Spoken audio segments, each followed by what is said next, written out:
Hello. My name is Armand Hippolyte Louis Fizeau, and today I have with me a college student. Please remind me your name. My name is Joe. Joe. Joe.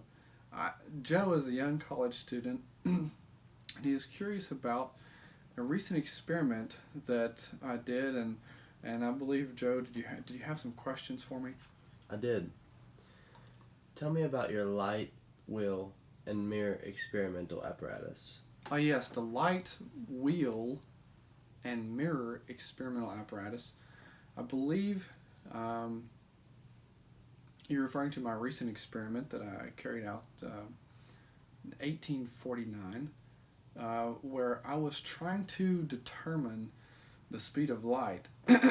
So, earlier in the 1600s, Galileo, a famous scientist, he performed an experiment where he was also trying to determine the speed of light, but his experiment it wasn't necessarily inconclusive, but he determined that the speed of light was very fast, if not instantaneous. And so when he did this, he had two observers with holding lanterns atop two hills, two different hills, and they were separated by a kilometer and a half apart, and they would observe when they would have the lights covered, and then they would each shine the light, and they would observe at what time they saw the light.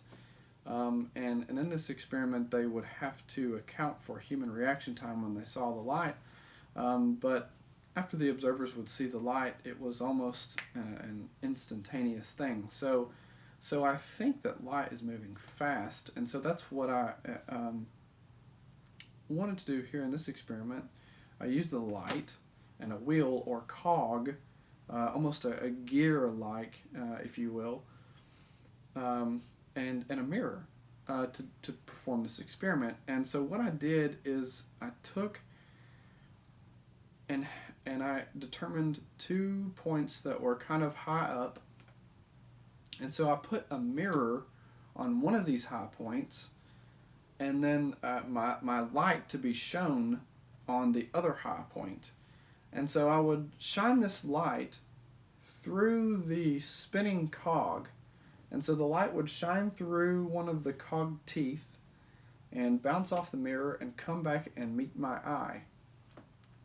And so in doing this, I would be able to detect the light and eliminate human reaction time. What were you trying to accomplish during your experiment with the light, wheel, and mirror apparatus? Well, determining the speed of light, of course, and this determining the speed of light has been something that has eluded scientists for years, just because if it does have speed, it's very fast.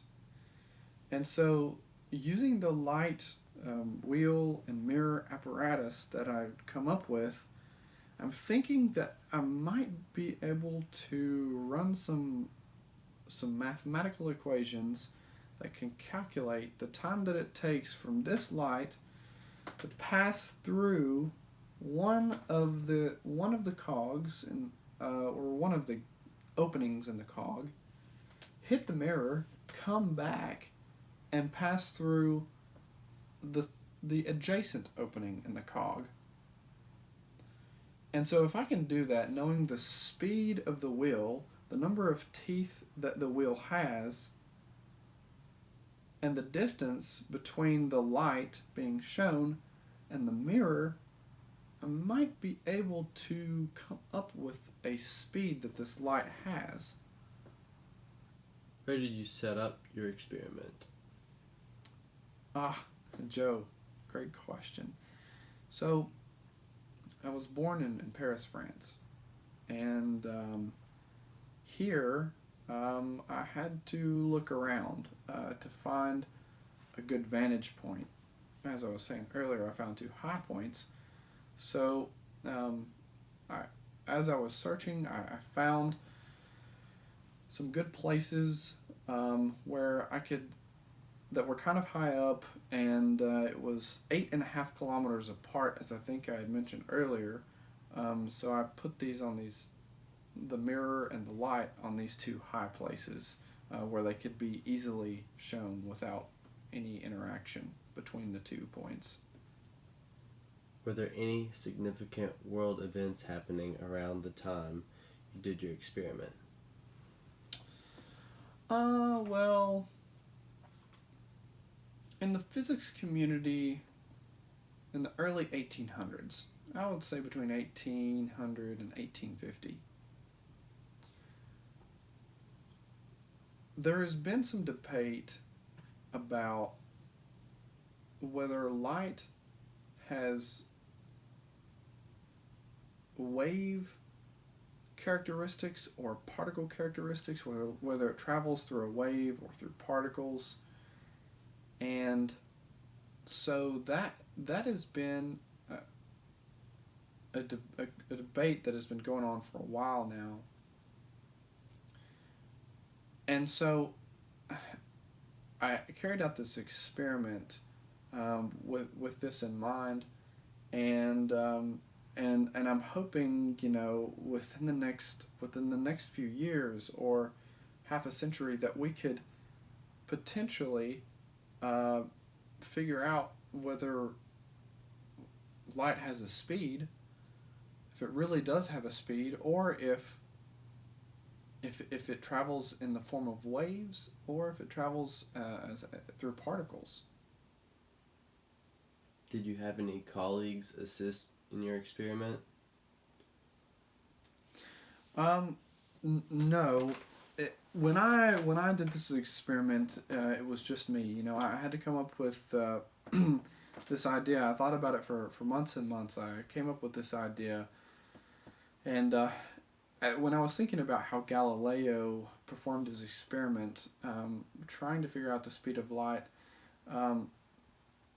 it really intrigued me, and I felt inspired to do this. And so as I thought about it more and more, I came up, with the notion I had mentioned earlier of removing the human reaction time of noticing a light being shown, and so I came up with this light wheel and mirror apparatus, and I believe I have some good conclusive results. Um, um, in 1850, actually the year after I carried out this experiment, my colleague Foucault,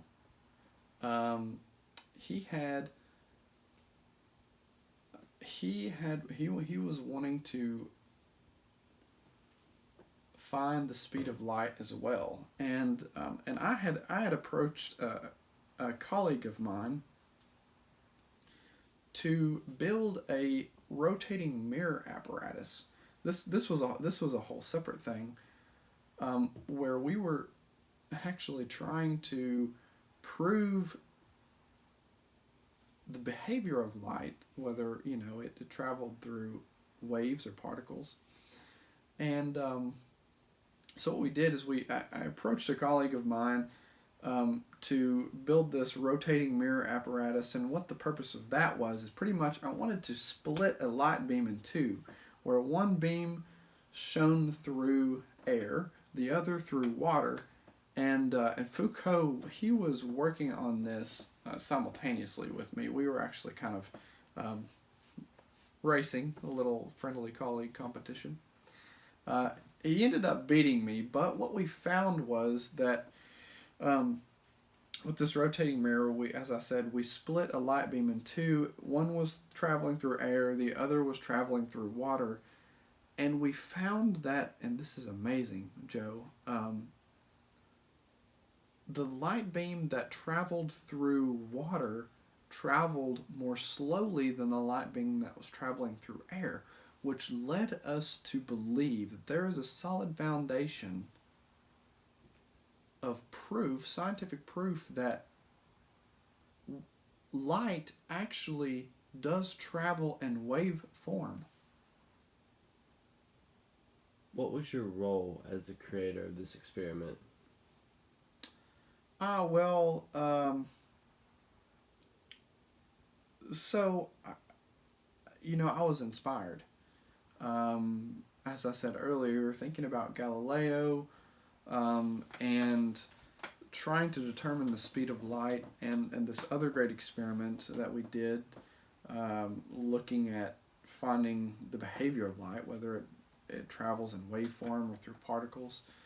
Um, so I had to I had to think about this. I had to come up with the distance that I wanted to have between the mirror and the light, to determine the speed of light.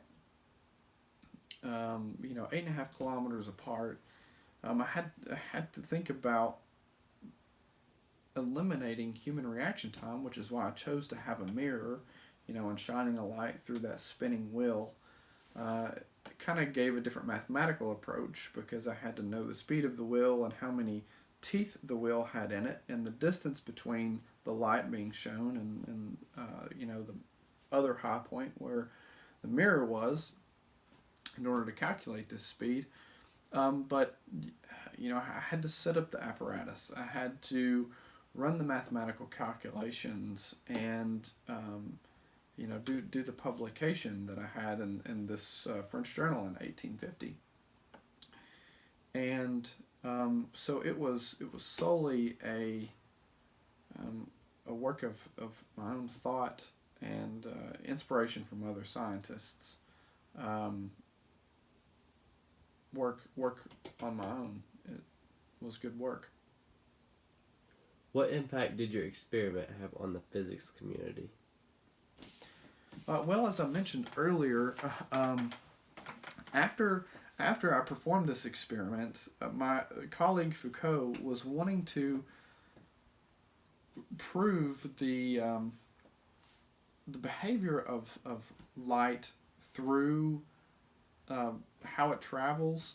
And so after I performed this experiment with my light wheel and mirror apparatus, determining the speed of light, um, my partner or colleague Foucault um, had was performing the same experiment that I was,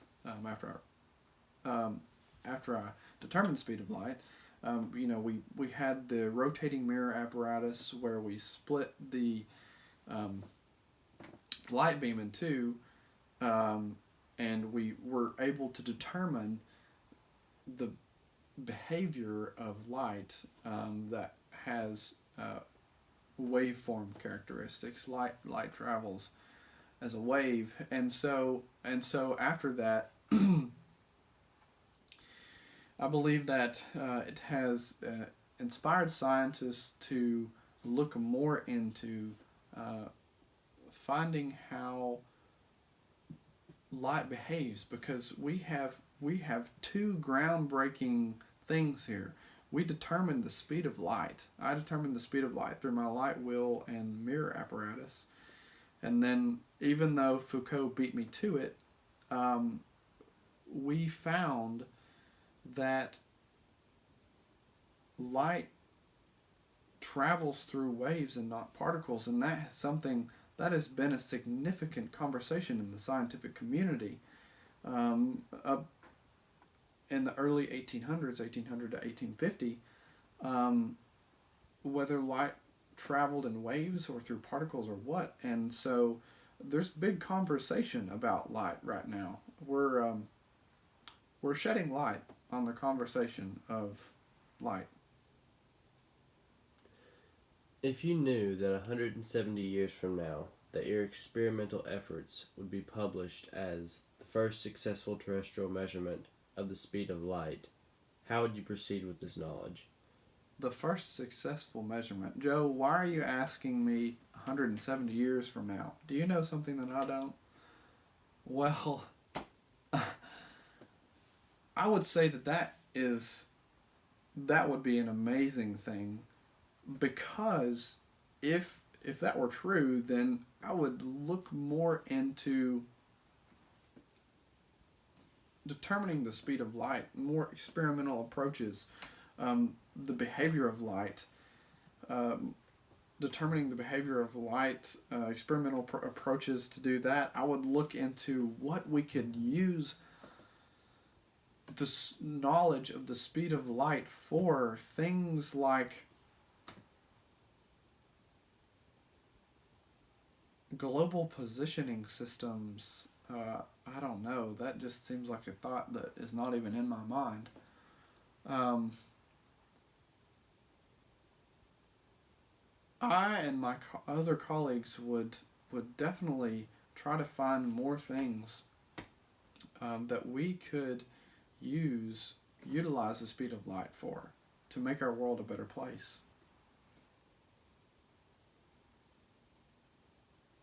Joe, thank you so much for meeting with me today. I hope I answered all of your questions. Um, and when you go back to your college, I hope that this information has helped you, and that this will benefit your undergraduate college career. Joe, I wish you the best, and thank you for being with me today. Thank you.